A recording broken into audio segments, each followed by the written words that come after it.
that said, I won't take too much time. I've posted a bunch of stuff already, and I'm not going to go through my whole sort of. I have a lot of stories, as I know you know. A lot of you do too. But I have a lot of stories. But the story about how we ended up in those fancy rooms in that hotel bed is. So I wrote it down to keep it as succinct as I could, which is not very succinct. It's hard to know where to begin with something like this. I started writing it several times, mostly because I don't want to focus on my friendship with Jim too much. I wanted to talk about what he meant to me and to you. If you're here, then you know he was worthy of your love, and that is a great beginning. The older we all get, the more we realize how bittersweet life truly is. With life, you get death. That's inescapable. And with love, eventually, every time you get grief. It's the price we pay. But damn, it's worth it. And the harder you love, the harder you'll grieve one day. It's a choice to love, to be kind, to put yourself out there, to give of yourself, to be a person who is of service to others, a person with empathy. Jim Moore made that choice every day. That's remarkable in anyone, even courageous. But when you grew up the way Jim did, it's even more remarkable. Some of you know this, but Jim attended more schools than he had years of schooling. His family moved often in pursuit of work for his mother, so Jim was a perpetual new kid, a target for every bully. At least he was until that one year he had delayed but much appreciated growth spurt that made the bullies reluctant to go after him. He learned martial arts and clad himself in emotional armor. I think of the famous shots of him with his hair down to his ass, big bastard in sunglasses, sitting astride a massive Harley. You can see that in a minute. Looking every inch a member of Sons of Anarchy. But not only was that motorcycle not Jim's, he didn't even know how to ride. That's the perfect image of Jim in those days. He could have dismantled you, but honestly, he didn't have the heart for it. He grew up feeling alienated nearly all the time, feeling like the outsider, because he was. He was left out. When he started to make friends, they would move again. He would be bullied again. Like so many of us, he escaped into books and comics and movies. Kids who grow up this way often turn into angry, sullen, violent adults. The truth is, though most people never really saw it, Jim did have a temper. But with that, as with so many other difficult elements of his youth, he had a solution. He told stories. That was all he ever wanted to do or be, a storyteller, a writer. I believe that part of his desire to write came from the need to escape. But it was more than that. Some of us are cursed, or blessed if you prefer, with an imagination that can't be turned off. Jim had that curse and that gift.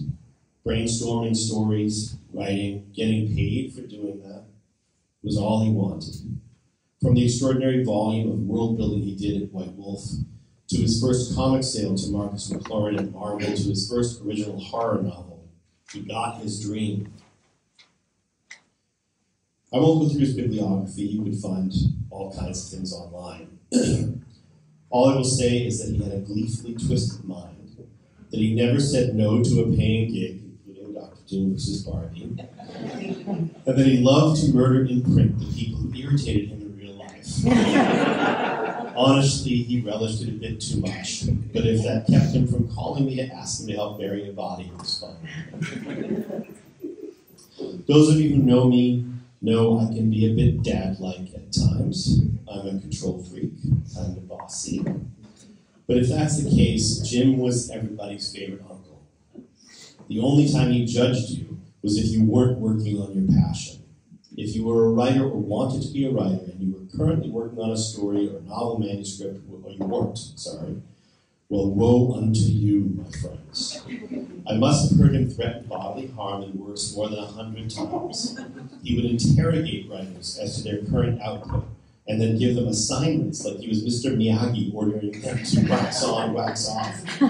By the time you see me next, you're going to have finished that novel, he'd say, or you'll have finished and submitted 3 short stories. It's astonishing how often that worked. How many people went home energized or terrified into fulfilling those tasks. They put aside self-doubt or the doubts others had about them. They carved time out of their busy schedules in the morning or after work and sometimes at work. They did this because Jim demanded it, though really they knew what had happened was that, often without using the words, Jim had told them that he believed in them. That's the key. This guy who had been constantly bullied, who had been beaten up, who had been looked down on, he didn't ever want to make anybody feel the way he'd been made to feel. Instead, he became everybody's cheerleader, everybody's coach, and not just for writers. If he worked with Jim at one of the retail jobs he had over the decades to supplement his writing income, to make sure he had health insurance, then he was your fun uncle too. Not everyone loved him at these jobs. Not everyone liked him. He knew that, and it didn't trouble him one bit.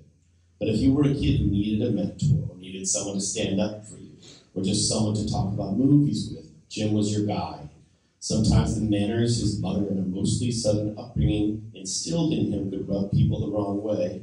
How many times can you suggest to a grown man that he stop calling 21st century women dear lady before you just surrender to his program? My mother raised me with manners, good sir, he said. He was stubborn as hell. Sure, he'd smile and nod and agree with you, but none of that guaranteed that he actually agreed with you. Stubborn. I wrote about this shortly after he left us, so many of you know this part of the story. But Jim was a caretaker, a caregiver. He took care of his mother when she could no longer care for herself until she died. Later, he took care of his first wife, Bonnie, until she passed. I remember exactly where I was driving in my car the December morning when Jim called to tell me that Bonnie had died. But you know what he did first? He calmly asked me where I was, and then made me pull over and put the car in park. He had come home and found her in their bedroom. I think she might have been wrapping Christmas gifts. He sat down and called me, and even in those first few shattering minutes, he made sure I would be safe before he told me. There's more, so much more.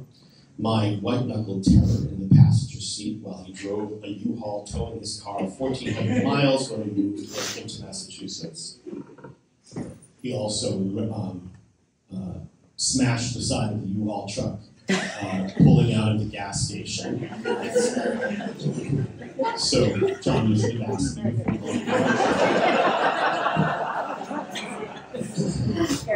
The stories we wrote together, adventures in sorrow, but I really am trying to keep this focused. In his prime, Jim wrote more and faster than almost anyone I could think of. He was versatile, crossing genres and mediums. His early novels revealed so much of who he was and the life he'd led. So if you haven't read those and want to know Jim better, you definitely should. That's the thing with writers, isn't it? They leave their stories behind, and as long as we can read them, they're always with us. I know a lot of the stories about Jim's childhood and youth, but the person who can see the dichotomy of Jim more better than anyone is Tessa. She knew the kid who had been through some shit, who had built himself a hard outer shell. I'm sure he had a massive chip on his shoulder in those days, but they became close friends. He would say she'd been his best friend, but there was more to it than that. Whether she knew it back in those days or not, Tessa had been his first love. Decades later, a widower living in Haverhill, writing fantasy novels and horror stories, Jim found her on Facebook and was shocked to find Tessa living in Western Massachusetts. It seemed like serendipity, fate. Soon they were dating. I honestly think Jim was in shock, but a very happy shock. His first love, with whom he'd never been more than friends, had come back into his life. Tessa found a very different man than the boy she'd known, but still with the same core of decency and strength. They dated, and in time they were married. Jim could never have seen it coming, doing what he loved, married to the woman he loved. Life had a lot of difficulty ahead for him, but for a while he got to live fairy tale happy.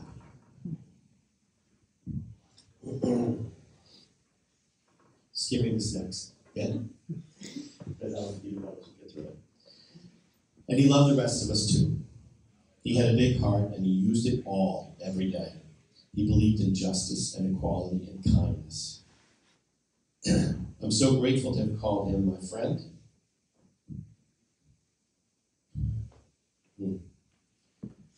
He made me better, just as he did for so many of you. Jim will be sorely missed, but I know with certainty that we have been influenced by his kindness and empathy and enthusiasm, and every time we show those traits in ourselves, Jim is still lifting up those who need lifting, comforting those who need comfort, encouraging those who need encouragement.